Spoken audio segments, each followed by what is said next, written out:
My general approach to patient care involves careful listening.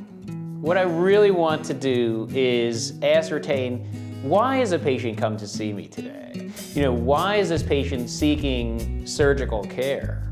And so the first step is that careful listening and see what the patient desires for an outcome. And so I'm there to listen to what the patient really wants. Do they want to have just a repair of their hernia? Do they want increased functionality?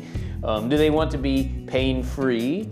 And so the listening is very important. But the other thing too is when the patient comes to my clinic, I need to very carefully assess them.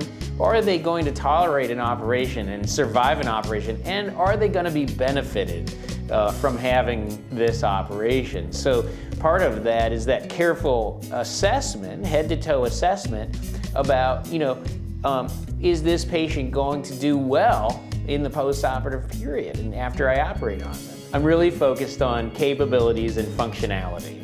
And I think of my practice as one that is back-to-work surgery, or something that I can operate on a patient and actually increase their functionality to the point where they can get a job, or they could resume doing that job that they were doing before they were disabled by their abdominal wall problem.